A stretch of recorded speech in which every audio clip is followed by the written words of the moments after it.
En la correccional Las Gaviotas, menores recluidos organizaron un motín para protestar las supuestas condiciones infrahumanas en las que viven. El motín comenzó después de que un grupo de fiscales procesó la escena donde aparecieron los cuerpos sin vida de dos internos, ambos de 18 años. Algunos de los reclusos treparon las paredes y lograron salir del centro, entraron en una bodega cercana, apropiarse de cervezas y lanzar objetos a la policía, que respondía con gases lacrimógenos.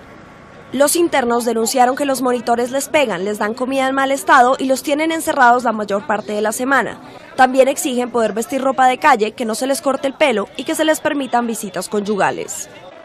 La correccional tiene una capacidad para 250 internos, aunque albergaba 460 en octubre de 2016, cuando la Procuraduría de Derechos Humanos emitió su último informe. La policía de Guatemala logró retomar el control del lugar, pero se conoce que varios de los internos resultaron heridos y tuvieron que ser trasladados a los hospitales de la capital. Nos vamos a Guatemala, donde la situación de miles de niñas y adolescentes es preocupante. Hablamos de los embarazos juveniles. Según datos del Ministerio de Salud Pública y Asistencia Social, más de 90.000 niñas y adolescentes entre 10 y 19 años quedaron embarazadas durante el año 2017. La voz de alerta viene desde la UNICEF. Señala que miles de estos casos son a consecuencias de violación a niñas menores de 14 años. Muchas veces no hay denuncias. Sobre esta realidad nos cuenta nuestro compañero Miguel Salay. Los registros del Ministerio de Salud Pública y Asistencia Social de Guatemala revelan que 90.899 niñas y adolescentes entre los 10 y los 19 años se encontraban en estado de gestación a finales de 2017. Datos de UNICEF dan cuenta que miles de estos embarazos fueron consecuencia de una violación debido a que se produjeron en menores de 14 años, lo que de acuerdo al Código Penal es un delito grave con o sin consentimiento de las menores. Hay alrededor de 3.500 niñas entre 10 y 14 años que están pues en situación de embarazo, de lo que se puede reportar como embarazo, porque muchas más son violentadas que no llegan a esta situación, pero que igualmente están siendo vulneradas. La serie de problemas que conlleva el embarazo en una menor tiene su origen en diferentes circunstancias. Una de ellas es cultural, prácticas que se han realizado durante décadas y que se ven como normales. Y en este sentido debemos de ser conscientes como guatemaltecos, como en muchos lugares del interior de nuestro país, todavía se ve normal el hecho de que la niña se case a los 13 años o que los mismos padres de familia la den en matrimonio antes de cumplir los 14 años. Y entonces son uno de los factores que se deben de contemplar al hacer el análisis sobre esta problemática en nuestro país. El Ministerio Público tiene presencia en los centros asistenciales públicos más importantes. Allí es donde los médicos o ginecólogos que atienden casos de menores embarazadas deben denunciar ante el ente investigador para que se tomen las medidas necesarias para conducir al responsable en el caso de que la niña sea menor de 14 años. El problema se complica cuando la familia quiere ocultar al agresor. La Procuraduría General de la Nación pues brinda también el apoyo necesario y correspondiente para representar a las niñas cuando hay algún tipo de conflicto de interés, porque a veces las mismas familias ocultan al responsable del hecho delictivo porque es alguien muy cercano y a veces pues no le prestan el apoyo necesario. Y es que de acuerdo a las estadísticas oficiales, más del 80% de las violaciones o agresiones sexuales en contra de menores son perpetradas por algún familiar o amigo cercano a la familia. Fíjese que definitivamente los datos estadísticos nos indican que aproximadamente el 80% de los casos de violaciones son precisamente ocasionados por personas que están dentro del entorno familiar. Estamos hablando de abuelos, estamos hablando de papás. Ojo que a veces estigmatizamos padrastros, no, son muchas veces los propios padres de familia los que violan a sus hijas y embarazan a sus hijas. Los orígenes de prácticas tan aberrantes pueden tener una conexión con la explotación laboral, la explotación económica y las prácticas religiosas con intereses económicos, explica un experto en historia y antropología. Vemos que hay una cultura conservadora, hay todo un elemento religioso de cristiandad que sigue pesando, ¿no?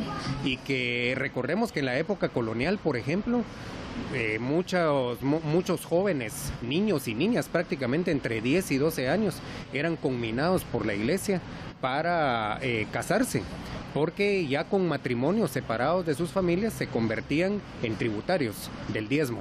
Las consecuencias de procrear cuando no se tienen las capacidades mentales y físicas son serias y no solo arrastra a la joven madre sino al pequeño bebé. En muchos casos lo único que le hereda a una joven sin recursos ni educación a su hijo es precisamente desnutrición. Hay una amplia probabilidad en los estudios que hemos hecho que los bebés de adolescentes puedan padecer desnutrición crónica o que enfrenten bajo peso al nacer debido a que una adolescente todavía no está en la mejor fase para tener un bebé. Todo tiene un proceso, digamos, en el desarrollo fisiológico. Dentro de esta tragedia humana, un problema lleva a otro. En Guatemala no van a la escuela aproximadamente 3 millones de niños en edad escolar. La pobreza se incrementó en un 10% en los últimos 8 años y los niveles de desnutrición crónica rondan el 50%. La pobreza es un mal que te va a determinar la salud en todo, por donde uno lo vea.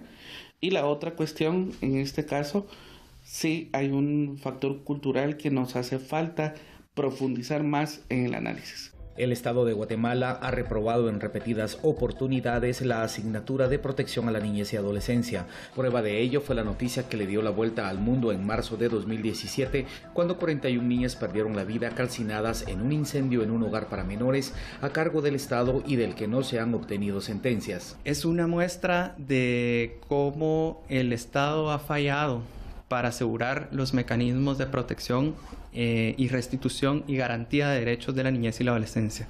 Como tú mismo lo has indicado, todas estas niñas, y bueno, no solo ellas, sino que los 600 niños, niñas y adolescentes que el día del incendio se encontraban dentro del Hogar Seguro Virgen de la Asunción, eran sujetos de medidas específicas de protección, porque en algún momento sus derechos fueron vulnerados o amenazados. Es decir, en el Hogar Seguro Virgen de la Asunción no existía una sola persona en conflicto con la ley penal, porque para eso existen otros centros y existen otros mecanismos. De acuerdo a las denuncias presentadas ante el Ministerio Público, entre los adultos involucrados en violaciones a menores se encuentran curas, pastores evangélicos, maestros, policías, militares y en sí todos los grupos que componen una sociedad se han visto involucrados en esta abominable práctica, advierte el fiscal de la niñez y adolescencia. Tan solo en la sede metropolitana del Ministerio Público se registran alrededor de 5 denuncias diarias de abusos en contra de menores, mientras el gobierno central no ha sido capaz de implementar programas y planes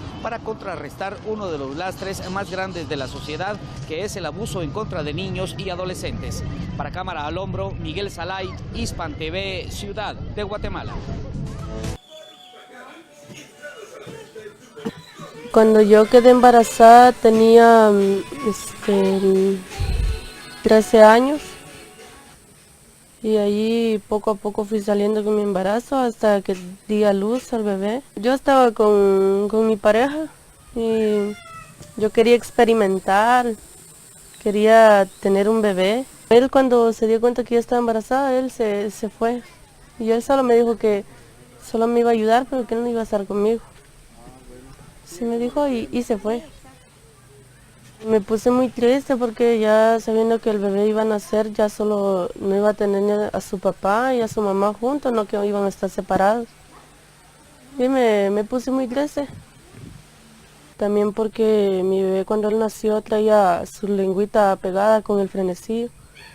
Y me dio lástima donde se lo cortaron, pero se lo tenían que cortar porque mi modo no iba a hablar. Hubieron muchos cambios en mi vida. Antes uno salía así a divertirse, a jugar pelota. Ya cuando uno ya tiene su bebé ya no puede andar haciendo esas cosas porque uno tiene que hacerse responsable del niño. Nunca nos hace faltado nada de comer, nada de beber. Siempre, aunque sea frijoles, pero tenemos.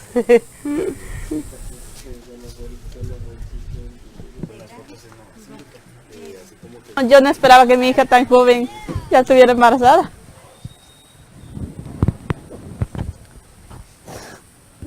Para mí fue duro, pero le dije yo, te voy a sacar adelante, hija. Ahora le dije, tu hijo es mi hijo, le dije. Y ahí lo tenemos.